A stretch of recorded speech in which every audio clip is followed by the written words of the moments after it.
Yeah, he's going to get it going. There we go. Okay, good evening, everyone. We're going to get started. So for folks in the back, if you can find your way up front or to one of the table seats, we want to be mindful of everybody's schedule. So we're going to get started. It's a little past 6 o'clock. All right, so good evening, everyone. How y'all doing tonight? Another beautiful day in Flower Bluff, right? The home of the cheapest gas prices in the city. Yes. I didn't fill up on purpose. I knew I was coming down here today. So good evening. I'm Peter Zanoni, the city manager for the city of Corpus Christi. We want to welcome you to our fourth community hearing on the budget. This is an input session to get input from the community on what you think about the proposed budget or service levels. And I'm going to do a little more talking about the event tonight, but before I do that, I'd like to introduce and have him say a few words. Your City Council District person, Councilman Suckley, who represents City Council District 4. So let's give him a round of applause as he comes up, and we're going to have him do a little talking. Thanks, Peter. In the essence of time, like Peter said, I think he's going to try and keep this relatively an hour. So with giving plenty of time for everybody to ask their questions and things, I'll make this short. But thanks for coming out. We've got a great crowd and still some folks flowing in. Again, lots to do in the city. This is my first time being through the budget process. Lots to be done, lots of information to absorb. Nothing's final at this point, so despite what some people might think that the budget's already been decided because of some of the information that's come out, some of those things are just things that we have to do as a part of the process, but the tax rate has not been set yet. So I encourage you to give your input tonight, and there's tons of staff here from all different departments throughout the city. So folks are here listening and taking notes, and so thanks again for coming. As always, I'm very accessible. I not on social media a whole lot. I am sending out some updates once in a while, but my information's out there. My personal cell phone's out there. It's on the city website. It's all over the place. So feel free to call me or email me if there's anything I can do to try and help. All right, thank you. Okay, thank you, Councilman. And we do also want to recognize Councilmember Jim Klein, Councilmember at Large. He's been attending all these. Councilman Klein, thank you for being here tonight. And the mayor, who wanted to be here and had planned to, is getting ready for her State of the City address, and so sends her regards. She wanted me to tell you all she really wanted to be here. Usually she is here. She's from Flower Bluff, but she's working on her State of the City address, which will be, I think it's Thursday. Is it Thursday? Thursday, so. Good. So what we're going to do tonight is we want to hear from you. So we're not doing much talking, despite the fact we have a lot of department heads here. I do want to recognize our two chiefs. Our fire and police chief are here. Yep. Actually, our fire and deputy chief are here, right? Chief Mike Markle and Doug Mathagis, our deputy chief. So thank you for being here. We have many of our lead department heads here, so if there's additional information that might be needed from the community, you can talk to them after the event tonight. So what we're going to do tonight is show you a budget video that we prepared. It's about 7 minutes, kind of highlights the budget. And then we're going to turn it over to you just by raising your hand or motioning. One of our staff members will walk around a microphone so you can tell us what you think of the budget or city services in general. We are recording this and we are broadcasting it live, so it's on our social media channels, including YouTube and Facebook. And you can go back and watch it if you want to see it again. And the community is watching it now that might not be here. We do have, is Laura here this evening? If we needed any Spanish interpretation, our library director, and Gabby actually is here, so we do have Spanish translation. If anybody needs that, just raise your hand and let us know. Our staff person's here that can help do that. Just one other comment is we did plan for an hour, and we want to be mindful of that. So when you make your comments, be mindful of other persons that want to speak. We generally kind of limit your conversations to 2 to 3 minutes maybe, just to be mindful. In some of our community meetings, we've gone over the time frame, and we had to kind of cut the meeting short. Not everybody had an opportunity to talk. So we want to allow that tonight to make sure everybody can speak. So with that, maybe just kind of focus on the time, maybe 2 to 3 minutes. And then if you want to go to the last one, as I mentioned, this is our fourth community meeting in the districts. We've done one in districts 1, 2, and 3. We're here tonight in district 4. And then on Wednesday night, we're in the final district, District 5. That'll be at the new OSO Oso Creek campus of Del Mar. We'll be in one of their rooms over there. So same time, 6 o'clock, in same format. So with that, we appreciate you being here tonight. We know that we always have a great turnout in Flower Bluff, and you didn't disappoint tonight. And so with that, we're gonna turn we're gonna turn it over to the video, and then we'll listen to you. Okay.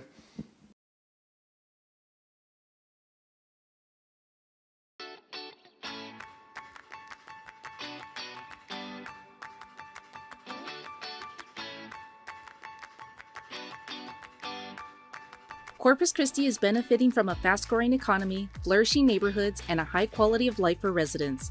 As the 8th largest Texas city, we're making tremendous progress toward the future.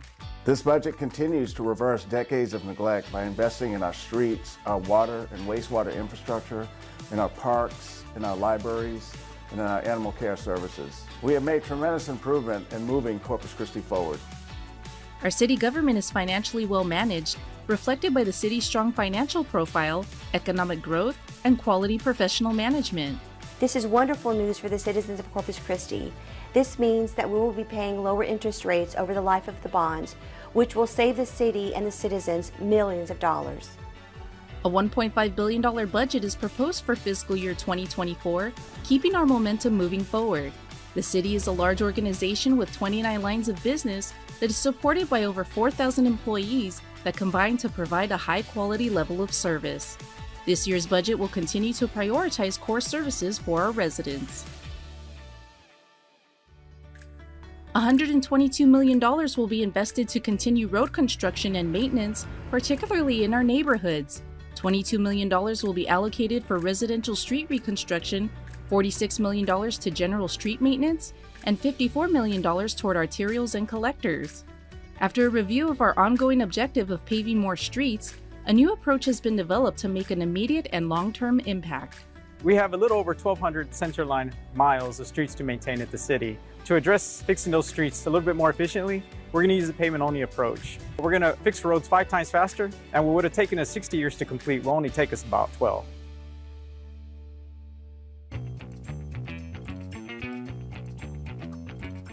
$105.7 million will go to the police department and $80 million to our fire department to provide the support they need to serve and protect our growing community. We have 9 additional officers proposed, monies for remodeling and maintaining our buildings. We have monies for additional patrol cars, funding for a new position for our police athletic league, and this services 3,000 at-risk youth every year with sports. We have monies to help with our new academy. It's just an exciting year. Public safety is a comprehensive thing. It's reaching out and interacting with the community, and it takes lots of resources to do that. Currently, the Corpus Christi Fire Department is fully staffed with all of our personnel, which helps us provide the highest level of service to this community. We're looking to add 9 new positions. These 9 positions will help us advance towards our goal of 4-person staffing on all of our fire trucks. We're also looking to add to our fleet 3 brand new ambulances, also a brand new fire truck to improve the health of our fleet. All of this helps us advance the mission of the Corpus Christi Fire Department in providing the highest level of service of both fire and EMS to the community. Enhanced quality of life is vital to our community, and our parks provide an essential connection for people of all ages and abilities to experience the benefits of nature and the outdoors. $14.6 million will go toward park development, as well as $14 million for revitalizing the 4 Northside community parks. By adding amenities to these recreational areas, these parks will honor the area's legacy for generations to come. We are building a park master plan, activating more park space, and adding amenities such as splash pads, playground equipment, shade structures, and barbecue pits to provide a more enjoyable experience. Several capital improvement projects are in development to create unique opportunities for residents and visitors. $1.4 million will fund operations and maintenance for each of these quality of life facilities. By building an aquatic center at Bill Witt Park, revitalizing our iconic water garden, adding amenities to our celebrated Cole Park, and developing our North Beach area, our city offers an active and healthy lifestyle for all residents to live, learn, and play. We are creating better health outcomes, improving healthcare customer service, and engaging our community partners for a healthier Corpus Christi. $1.2 million will provide more wellness opportunities for developing a fitness program, replacing exercise equipment at senior centers, and offering life safety skills such as free swimming lessons. These priorities align with our Public Health District's mission to prevent, promote, and protect. This budget will not only provide exceptional service for residents, but for our pets as well. $771,000 will go to the Animal Care Services Department to provide additional leadership and staffing, and an operational review of the department to continue to lead with care and compassion. These efforts will continue to make Corpus Christi a place people want to live, work, and visit. Over $4 million will be invested in coastal sustainability initiatives. Protecting our unique way of life and our natural assets is essential to the prosperity of our community. This budget invests in more street sweeping and stormwater channel maintenance. It invests in more trees to improve our air quality and a composting program diverting tons of material from our landfill. With these investments, we are advancing our sustainability and coastal resiliency initiatives. By taking care of our environment, offering leisure activities, and developing more local businesses, Corpus Christi is planning for more economic growth. And nothing highlights those endeavors more than the expansion of our convention center. Our American Bank Center is an economic driver for our city and for the region. Plans are underway to renovate, expand, and add a convention center hotel built by the private sector. This budget also includes funding to fully fund our destination management organization, Visit Corpus Christi. This proposed budget includes property tax relief for residents. Thanks to the 88th Texas legislative session, the new school property tax rates would save average homeowners approximately $900 in taxes. It also increases homestead exemptions and provides local options for even greater property tax relief beginning in fiscal year 2025. For the first time, the budget recommends rate equity in our water and wastewater cost of service across all customer classifications and recommends a renewed street user fee with no rate adjustment. This will keep our water flowing and our infrastructure growing. To better protect and plan our future utility needs, there will be minor rate adjustments for residential customers for water, wastewater, stormwater, and solid waste. This will maintain sustainable growth and decrease flooding. The $1.5 billion fiscal year 2024 proposed budget is scheduled to be adopted by the Mayor and City Council on September 5th and would take effect on October 1st, 2023. The City of Corpus Christi remains committed to being a safe community and improving the quality of life for all residents. We are implementing a plan for success and progressing toward a better tomorrow for all of us. For a complete list of all fiscal year 2024 proposed budget items, visit cctexas.com/budget2024. All right. How'd y'all like that video? That was great, right? That was done by our in-house team, so I want to thank them. Many of them are right behind us over here. Great job. That's online on our website, along with the entire budget documents, both our operating and capital budget, as well as many of the PowerPoints that we're reviewing with City Council. So a lot more information you can find on that website that was shown there, the Budget Office's website.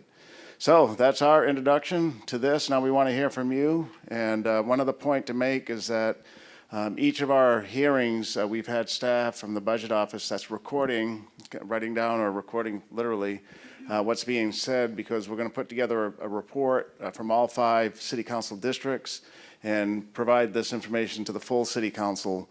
And what we're looking for is consensus across the 5 districts, consensus about number of times somebody says we want this or we don't want that, because it does matter. In the past 4 budgets, this is my 5th, but in the past 4 that we've done here, we've added something or changed something because of community input sessions just like this.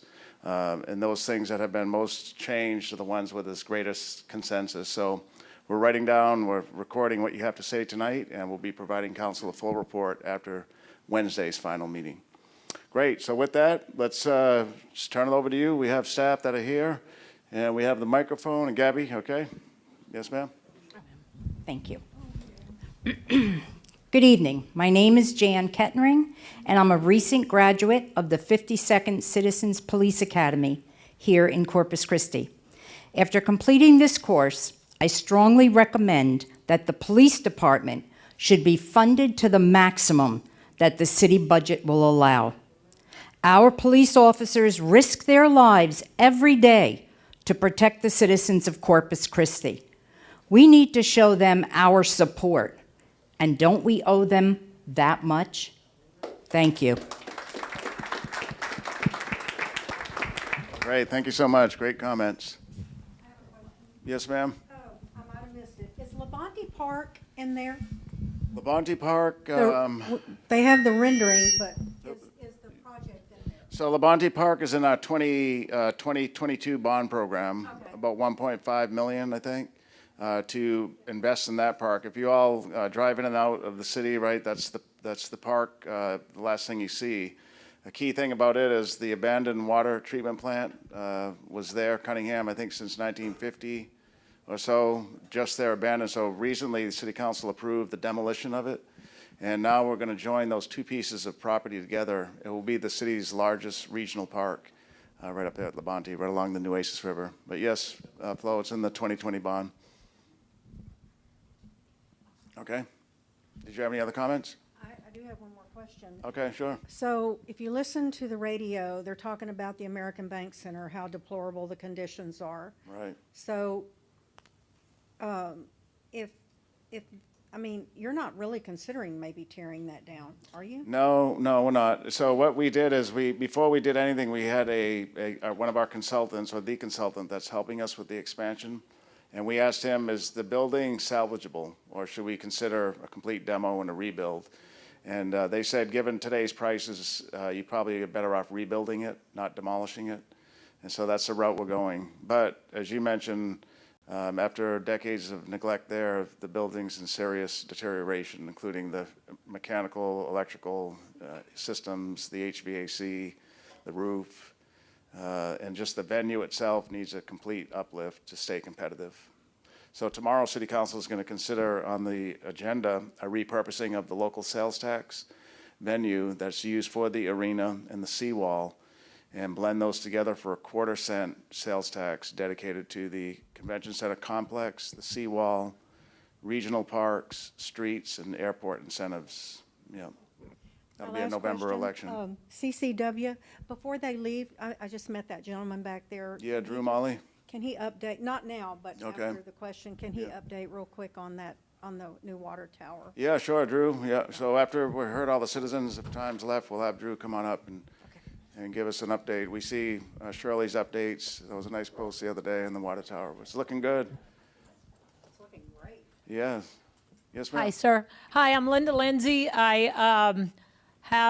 have property on the island. We live off of Rod Field, and I work out at Brownfield Highway. So I'm kind of all over the city pretty much every day. The first thing that I want to echo is in all 3 different places, I feel safe every time I go.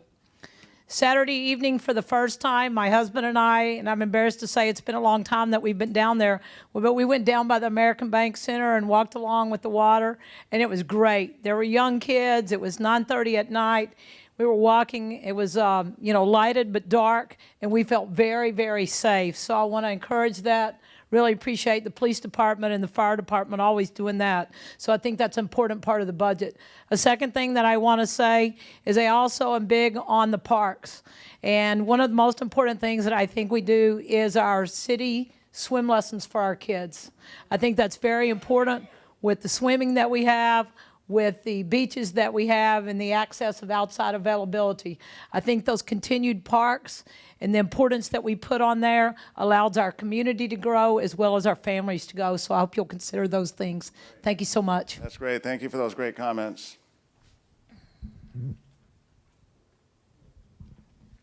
She's going to go.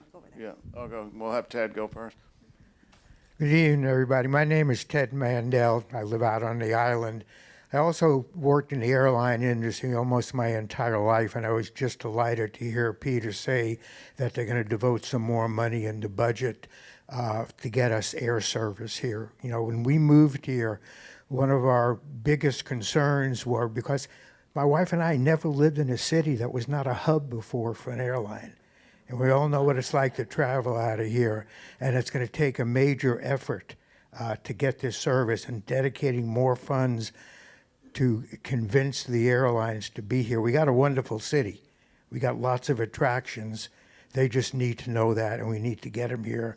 I also believe the convention center is part of that.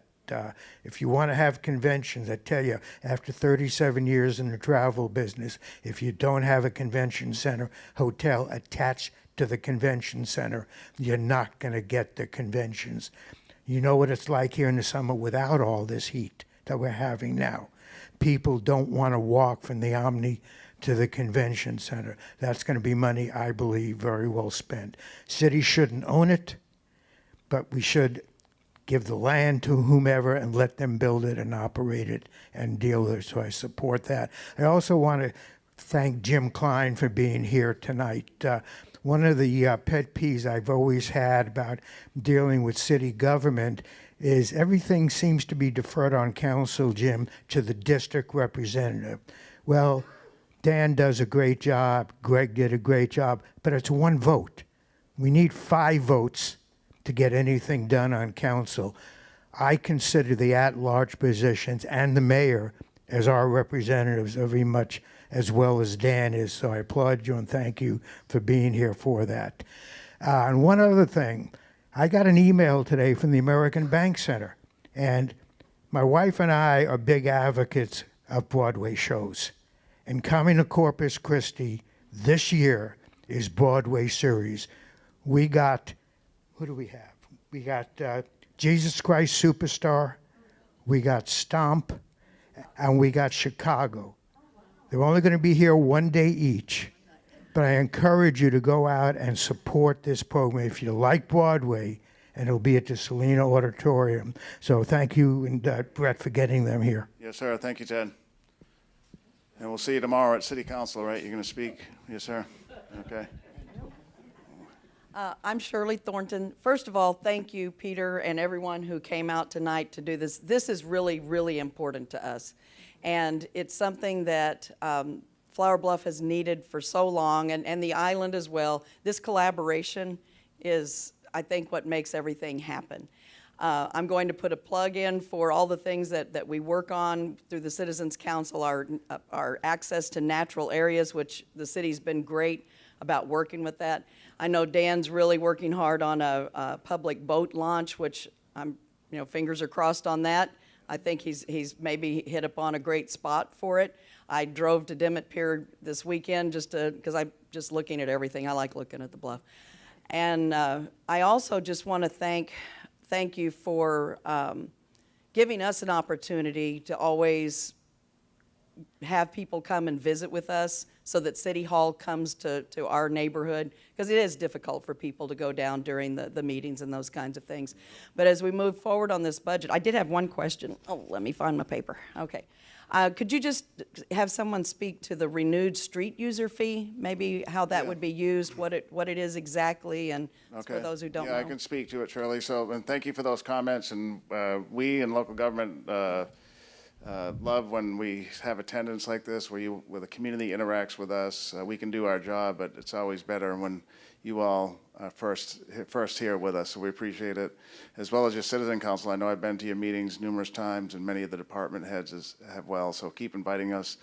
We'd love to go. So 10 years ago, City Council approved a user fee for the streets. It was a way to get additional funding to improve our streets condition. For the average homeowner, it's about $540 or so a month, $538, I think, if my math's correct. It had a 10-year sunset provision, so it would expire, I think, the end of this year if City Council doesn't renew it. No, it would expire December 31, this year. So if City Council doesn't approve it in this budget, because it was a 10-year levy. So the staff, we recommended to continue it in the budget, but at the same funding level or the same rate.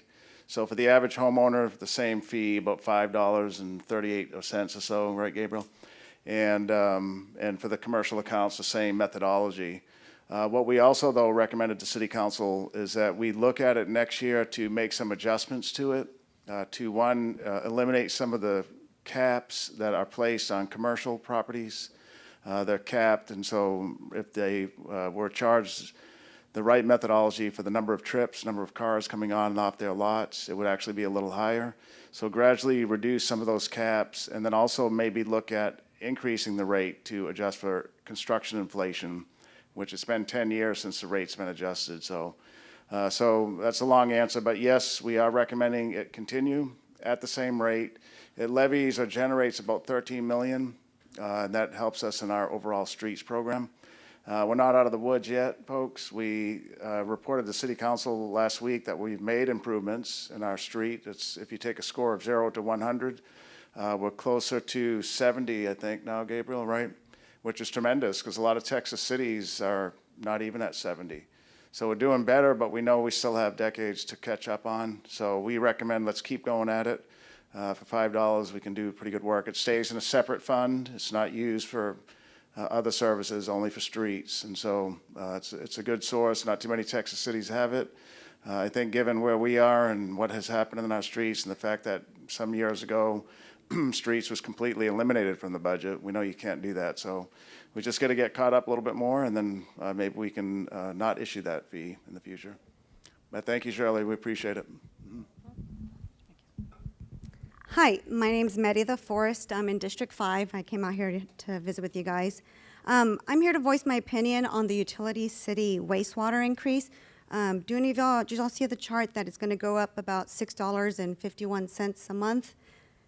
Okay, so I know they keep talking about how, you know, the raw water will increase $1.82, and then the wastewater is going to increase to $2.39. The stormwater will increase $1.15, and then the solid waste will be $1.15 also. So that's $6.51. It comes out to $78 a year. I propose y'all start by raising industry raw water rates more. I know you keep saying more equitable, more equitable. Let's make it equal. You know, it's at least start charging industry about $5 per 1,000 gallons of water. You know, they're already like at $1.94, and then some of them are $3.94. Yeah, let's take it up more than just the proposed $4.02. Just take it up to like $5. Let them cover our proposed cost increases. Don't pass it to us residential customers. Keep it to the industry. Our wastewater cost is already too high. You know, it's at $7.02. You know, I'm saying please don't increase that again. You know, that the wastewater cost started back in January 22, and it started at $6.12. I don't know if y'all saw his chart in the budget that by the end of fiscal year 2027, they have it more than doubled to $12.84. It's a nice little slide with just numbers and years, very easy to follow. I mean, that's more than doubled in only 5 years. Like I say, no, I'm saying no to that increase to solid waste garbage as well.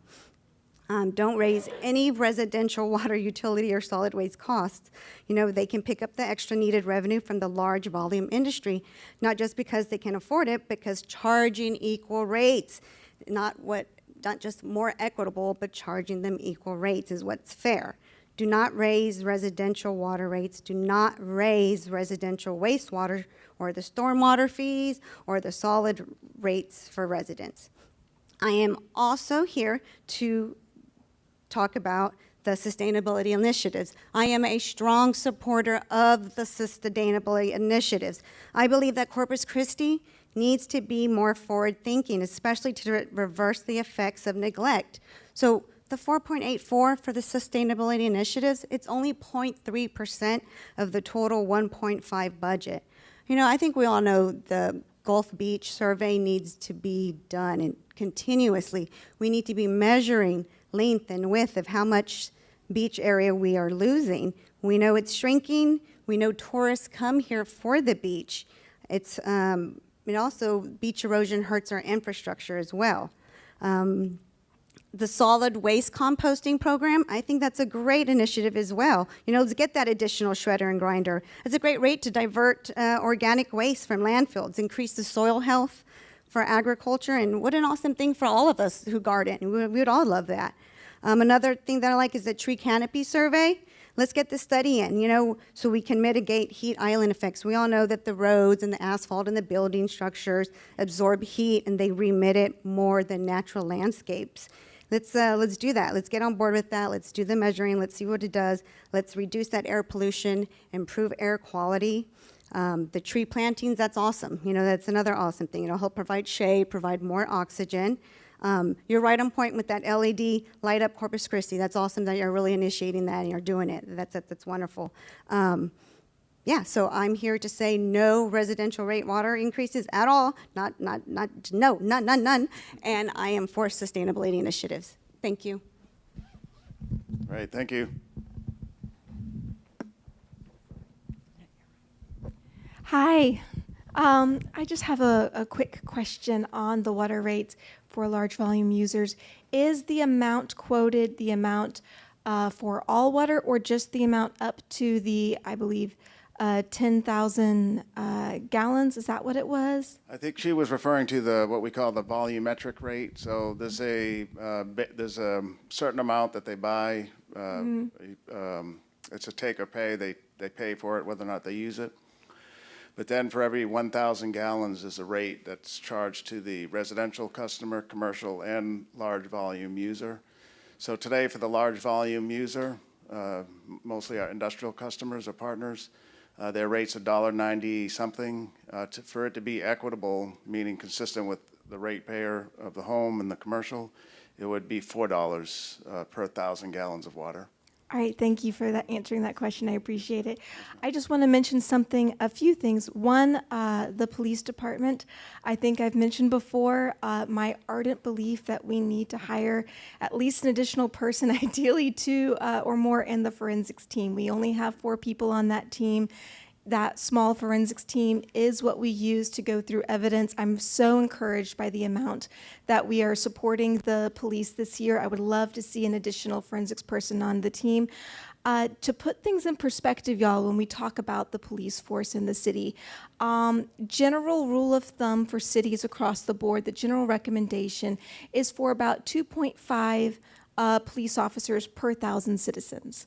And the idea is that it shouldn't really go below the 1.8 police officers per 1,000 citizens. Now, if we kept those numbers here in the city, we would have over 650 police officers for this city this large. Right now, I believe we have about 500. Right, yeah, with this budget it would be 500. And obviously, a hiring spree to that, huge degree may or may not be fiscally wise at this point in time. But when people start to wonder, okay, why are we adding to the police budget? It's because they're actually critically underfunded. And if we look at the difference between 500 versus 650, you can begin to see why. If you look at only 4 people in the forensics department, and y'all, I'm not someone who's part of the police department. I don't even have family members or anyone who's part of it. I'm just a citizen that really cares about safety, and I think we can all do a little bit better in the future for our men in blue and women in blue. Right. Thank you. Great, thank you so much. Just while we're passing that microphone, we had City Council approved a 5-year plan to add 5 officers over the past, this will be the 5th year. And because of council members like Councilman Suckley and others, we've actually added 45 now, so we're doing much better than what we had hoped for, but we agree public safety is an important, very important service for a safe community and for a viable community. Thank you. Hi. The video that I've seen 4 times now doesn't include anything as far as like homeless services, and that's the main thing I'm here to speak on. Homeless services have been funded less than animal services consistently for the past at least 3 years, probably longer.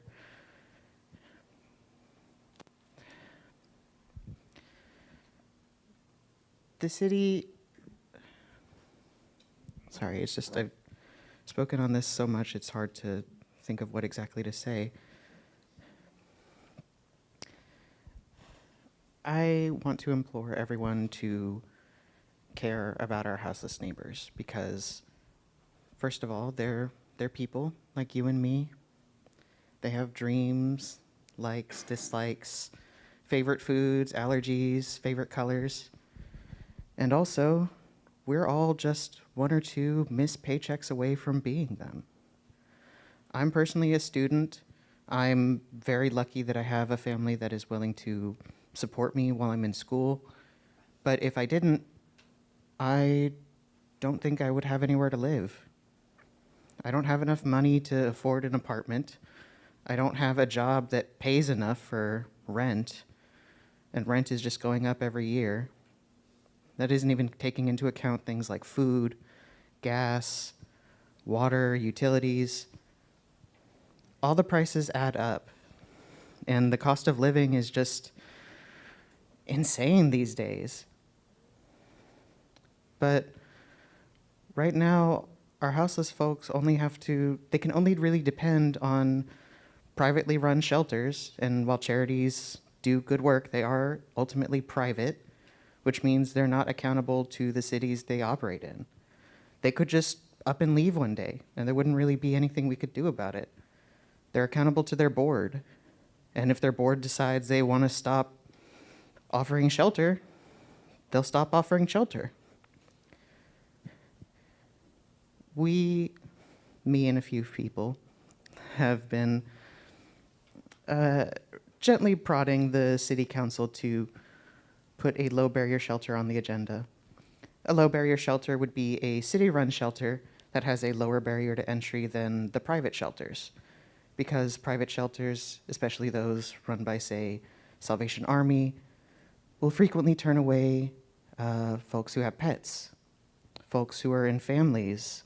They'll split up the families if they take them in, or only take in a couple people, not everyone, and they'll turn away people who are struggling with drug addiction. And the low barrier shelter would allow those people in. And before you get a little scared about drug addiction, it doesn't mean that there's no rules. There are still rules. You have conduct to follow, but you get to go through withdrawal in a bed instead of on the street. I know you know how hot it is out there.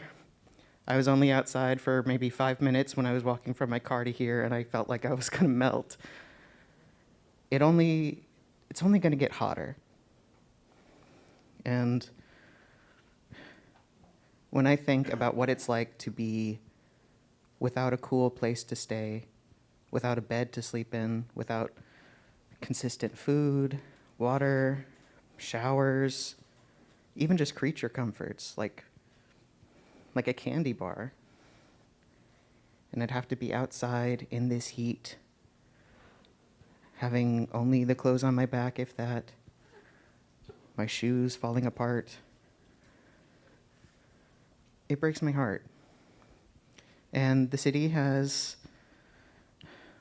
they had originally pledged $1 million to pass on to Salvation Army, and they never paid that money. And Salvation Army, for their proposed, extra 128 beds, even now, 6 months later after promising that money, they've said, oh, we don't know if we can even do that.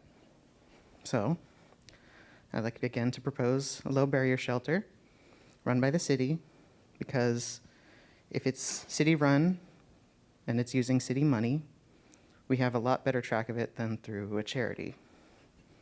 And there's so much I want to say. I'm trying to not take too much more time, but we got to look out for each other. Things are only going to get hotter. It's only going to get tougher. And the way we treat the least of us is the way we should be judged. I'm forgetting the actual proverb, but you probably know what I mean. Right, thank you. Thanks for your comments.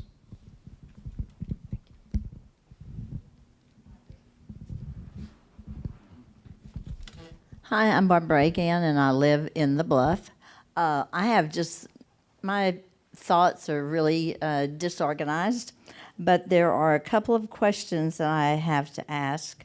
The Strategic Planning Committee that assists the departments in achieving continuous improvement and efficiency, do they not take care of what the sustainability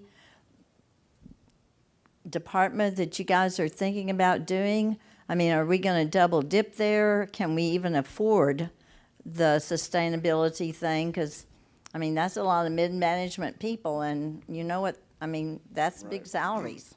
Yeah, so in the budget, we did not recommend a sustainability department. Oh, There good. was some desire from the community and some persons on council also, but we didn't recommend it in this budget.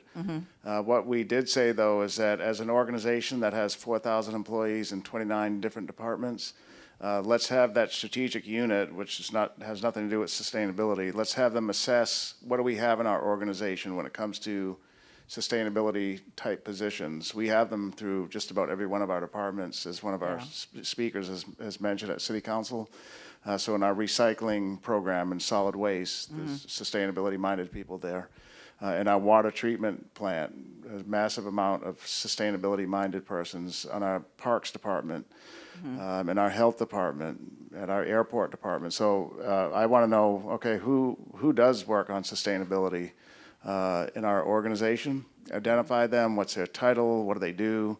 And so there is a unit that we have that does organizational assessments, business practice, and that's what they're going to do for me. It won't cost any more than what's in the budget today. Right. That's good. And it's not a double dip. It's totally separate. Yes, Okay, ma'am. good. Right. Everybody beats the streets to death, but it is a real problem. And I just want the city to really concentrate on that and on code enforcement. I mean, we can't have a sparkling city without that. And code enforcement is really very, very important. If you live in a place where it hasn't been followed for years, it can get pretty ugly. Another note that I wanted to just say is that I'm not sure I really understand the certificates of obligation, but the part I do understand is that the city council can just say that they want to borrow this amount of money without without the people having a vote in it. I'm not quite sure that maybe we need to have more votes than we do, because I mean, it just seems to me like our budget is really bloated. I really tried to read through it, and I mean, 250 pages. It just, I was a first grade teacher, and I have a pretty good attention span, but that was almost more than what I could handle. And just one other thing that I just want to say. I have a friend who lives on Chenoweth Street. They've been trying to get their street fixed for 20 years.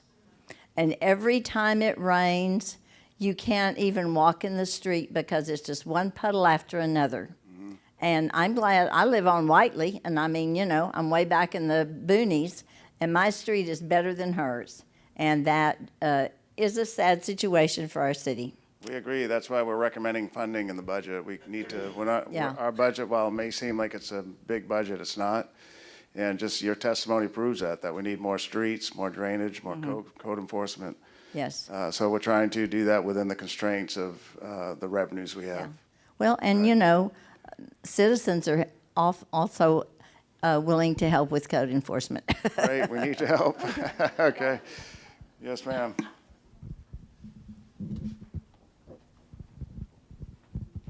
Thank you. Joe Kramer, I'm the current president of the Flower Bluff Citizens Council. I also sit as the president of the Corpus Christi Crime Control and Prevention District. Peter, I'd like to thank you very much for everything that you're doing since you've came to our city. It's been a breath of fresh air. I have never really seen anybody talk negative about you except for people that don't know what they're talking about in the first place. With that, Dan Suckley, thank you very much for your continued commitment to District 4, both Flower Bluff and the island. Your constant updates of information are very much needed. The optics of people seeing you out in the community makes a big difference in our community as well. Chief Markle, Chief Wade, thank you very much for your continued constant keeping up with our safety. Fire and police are very important to us. I know the city is working very hard to keep pushing more resources that direction. I know for one, a lot of people are very happy that it seems like our Metrocom system has gotten a lot of bugs worked out. Things are a lot faster when you make phone calls and getting response time back. Other than that, I just want to mention to Public Works, thank you very much. We are so happy to finally have Waldron Road back under beautiful conditions again.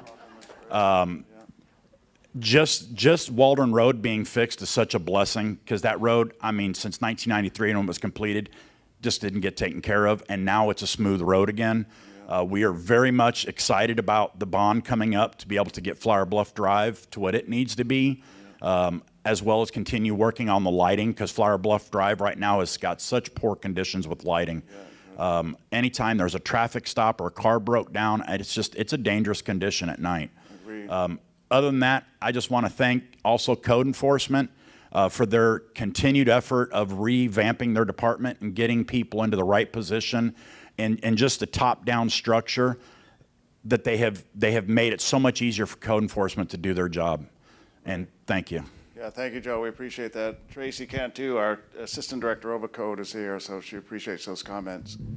I will say, Councilman Suckley, as Shirley did about 2 years ago or so, drove me around the district, or the Flower Bluff area. We saw a lot, to include the missing lights on Flower Bluff Drive. So in this budget, we have $1 million to do a lighting assessment to see where are there gaps, like on Flower Bluff Drive, and then begin to fund new lighting installations. And Flower Bluff Drive is on the top of our list. So it is really a safety issue, plus a quality of life amenity, but more focused on safety. So thank you.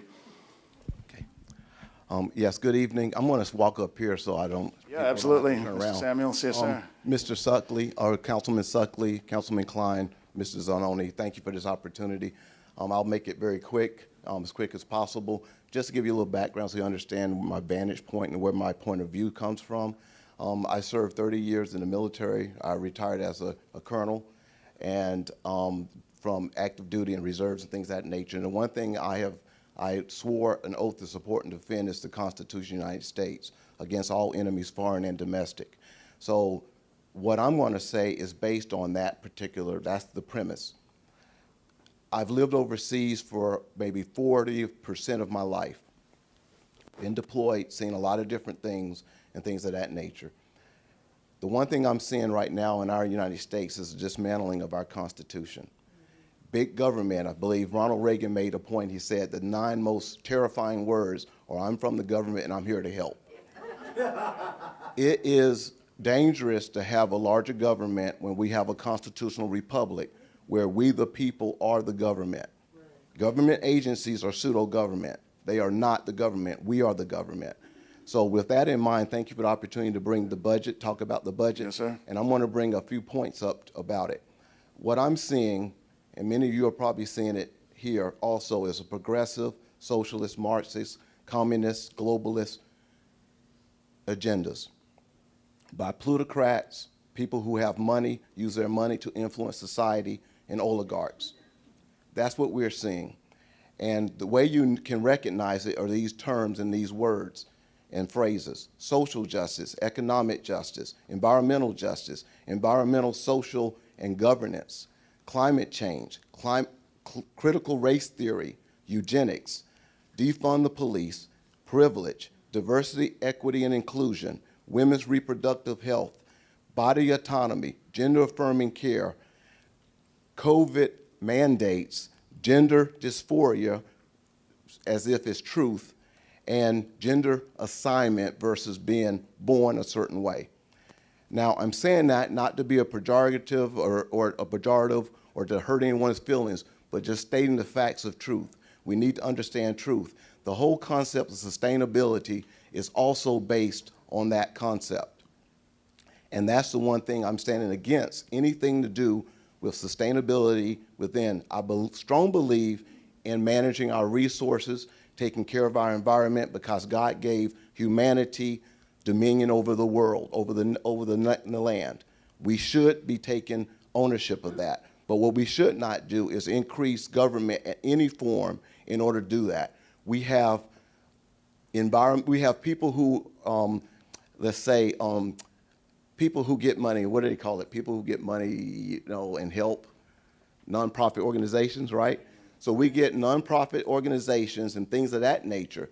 Let them put their money where the mouth is to do these studies and do these things. So we do not put a burden on taxpayers, put a burden on you, sir, put a burden on other individuals where we don't need to do it. So I just want to bring that up because I believe in 2020, At the end of 2022, we were in debt $1 billion $480 million, and that's coming from the transparency. I just wanted to bring that point up, and thank you very much. Great, thank you, Mr. Samuels.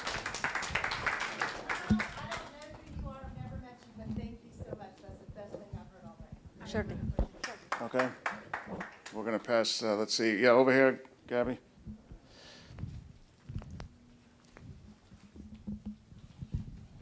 Thank you, ma'am. Hello. I hate speaking in front of people, but I saw on the news at 5 at this meeting, they were speaking of property taxes that we're going to go 62%, 62 cents per hundred currently, down to 59 cents next year. My issue is we have property on Laguna Shores. When we bought the property, we've got a homestead lot with the house on it, and then it came with the lot next door. So for 5 years, that tax has been $27,000 on that particular lot. This year, it's $174,000. So I'm wondering if anybody else got a crazy bill this year, and what can we do about it? And also, you were mentioning lighting. We live on Laguna Shores, and they recently worked on draining the street. And they put those tri-lock blocks. The problem is people, can y'all hear me? They walk their dogs. They walk together, especially bicycles. It's a little narrow piece of cement right alongside the asphalt, and it's scary to watch the people, especially after dark. And there's not a whole lot of light from like Glen Oak down to the Stripes on Caribbean. It's like dark, and then because we sit at the corner of Glen Oak and Laguna Shores, so we see that it's real dark this way, and then you look up Glen Oak and there's like no lights, and it's becoming like the race strip because there's no lights, no bumps. So if y'all could address the lighting, and could y'all make like signs or something like watch out for pedestrians and especially bicyclists along Laguna Shores, because it's real narrow now. But my main thing was to come and see if anybody got a horrendous tax bill this year, because it's been the same since 2018. So I thank you. Great, thank you. Thanks for coming. Tomorrow, City Council will address the city's tax rate, which we're recommending a reduction by 2 cents, and that'll be recommended or approved tomorrow by the council. I just want to applaud your solid waste department. Yeah. The litter critter Saturday was phenomenal. Great. They had more equipment out there. They were servicing people in and out. Secondly, my question, the new school on Yorktown, is Right. that going to have a light? No one seems to be able to. Yeah, so Yorktown, in the 2022 bond program, there's $20 million to widen Yorktown and take it from a 2-lane country road to what it is today to a 5-lane road, 2 lanes in each direction in the center turn lane. Part of that project will include a light to get in and out of that whole subdivision. That's now going to be the schools there, but there'll be multifamily, single-family residential. So it's going to be quite the development. In fact, next week at council, there's a rezoning of that entire piece of property. But we definitely do need a light. We know that Yorktown, great example of really decades of neglect. That's the fastest growth corridor in the city, and we have a 2-lane road with minimal curb. You know, but good point. Okay, we let's do a quick time check, because we know those kids have to be fed for school tomorrow, but we got about 5 minutes left, but we did want to have Drew come up too to talk about the water tower, but go ahead. Yes, ma'am. I promise. No problem, we have 5 minutes. Okay, and this is small potatoes in some people's minds, but it really is not in mine. We have the new water tower. It's being beautifully painted, and I know that probably the answer is no, but I'm going to ask anyway. I'll just say no now then. Don't say it, because really, just something, because we are different. We're geographically separated from everyone else. And 1890, you know, we've been here a while. We almost became our own city. We'd love to see Flower Bluff on that tower. Or an FB. We'd like a Hornet, but I know that's not going to happen. Anyway, I know I have lots of people who would sign a petition to just show you the support. I know it won't change anything, but just to show the support. Okay, great, thank you. We appreciate the pride, you know, that you all have. We have a question back here with this gentleman, then we'll have Drew come up. Yeah, we do, Shirley, thank you. Thank you. My name is Jürgen Hack. I'm a retired engineer. I moved 20 years ago to Corpus Christi, made it my home. I like it here, and I can go on with a center on the bay, but I want to bring something else up. You got budget for animal care, but I'm asking to increase the fines for people for mistreating the animals. It's I see a lot of people, I drive around not on purpose, but just notice it, and I think they should be increased considerably how the animals get treated. Yeah, good comment. Just to let you know, our presiding judge, Judge Chapa, is going to look at all fines and fees beginning this fall. Okay. And so we have a municipal court committee, a subcommittee of the council, and that's something we'll be looking at. We appreciate those comments. I got another question. Yes, sir. Understand the road user fee and understand the fee for the water. But as you mentioned, there's 13 millions. Nobody account for it. What is getting done with it? With the street monies? Yeah. It's getting done. So the issue is, if you take 4 years, if you look back 4 years, a lot has happened to get us ready to be more expeditious on spending the dollars. So 4 years ago, because nothing was done prior to that, we were catching up, which put us behind on that year one, year two. It's a long story, but the short of it is that with a new approach that we're doing, which is focused mostly on pavement restoration, less on the concrete, sidewalk, and that type of work, we are going to make tremendous momentum forward in getting those programs caught up, so that annually on an October 1, that's when we start the new year's work.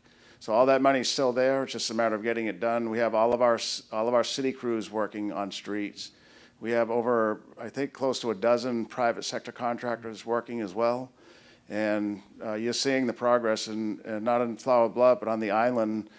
We paved some of the streets that were the most horrendous in the city, whole blocks of streets. Was it on Flower Bluff? Actually here in Flower Bluff, right? Okay, not on the island, actually right here, so thank you for bringing that up. Some of the streets that were the worst are now the best right here in Flower Bluff, but we did whole groupings of them. And so we're going to move pretty quickly now that we're organized, better organized. Yes, sir? I can tell you another suburb where I live. It belongs to District 4. Nobody is doing anything. The streets are terrible. Yeah. And I asked Stan to invite you to have a look. It's in Harbor Village. It's a forgotten village. Beautiful houses there, but the streets are terrible. Okay, is that in Flower Bluff here? No, it's not in Flower Bluff. Oh. You see, that's not in Flower Bluff, but it's District 4. Oh, District 4? And the other, when you go over the bridge on the right-hand side. Okay, good. You go in where Motel 6 is. Okay. Okay. Okay, well, our Public Works Director's here, or Assistant Director, so we'll get that noted. I would appreciate it, as I said. Thank you. Everybody forget about Harbor Village. Right. You don't even know, no offense. Well, that's not our Don't project. even know Yeah. where it is. Yeah, it's looking good, though. It's coming together. Okay, thank Yes, you. sir. Yeah, thanks for being here again. We appreciate you coming. We're going to see if there's one more comment, and then we're going to have our Director of Water Production talk about the tower, the water tower, since you all asked. Okay. Unless somebody else jumps up real quick. Code enforcement's been mentioned several times tonight. I would just remind everybody, use the 311 app. If you haven't tried it yet, please try it. It works pretty well. It gives you a way to track it. You have a number. So I would encourage you to use it. If you don't get a response or a response back as quick as you think you should, please let me know. I haven't even told Peter this, I recently shared with our IT director that I'm not happy with the way if you go in to report a pothole, you can't drop a pin, which is crazy in this day and age. You have to actually physically know the address. So IT's looking to see if they can enhance that to make it much more functional, where you can actually drop a pin. But please use it. Should be kind of your first pass to report something. And like I said, if you don't get satisfaction or a quick response, then please let me know or a staff member know. Yeah, I told them the same thing, Councilman. Okay, on the pin drop, because I tried to, yeah. We're going to have Drew Muller. This is our director of water production. Been with the city now for about a year. Yeah, about a year. Right. Came from Houston, was there most of his life, so he knows water real well. But tell us about the tower. Yeah. Well, it's always exciting when you come into one of these events and one of the first people you see starts asking questions about a water tower. So we didn't have as many water towers in Houston as we do down here. So there's a lot of really cool water towers to celebrate. And the one in Flower Bluff is in progress. It's actually being painted as we speak, and we're going to be raising the bowl here in about 6 to 8 weeks, and then the tower should be commissioned around the first of the year. So it takes a little while to get the appurtenances, the pumps, the valves, and some of the electronics that go into putting a tank up in the air. But it's coming quickly, and everybody's very excited. In fact, when the question came up, I've got some pictures here, so I'd be happy to show you afterwards.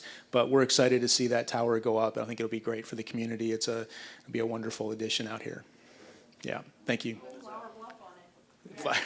I'll leave that to Peter. Okay, great. Unless there's anything else, this will conclude our District 4 meeting. We want to thank you again for coming out. You all are always a strong neighborhood coming out, great sense of community here. We appreciate the comments. You can go to the District 5 if you want to get a little bit more, which is Wednesday night. There's also some public hearings at City Council. Keep an eye on our calendar. And then City Council set to adopt the budget on September 5th. Okay? So we'll see you all out there. Thank you again for coming out.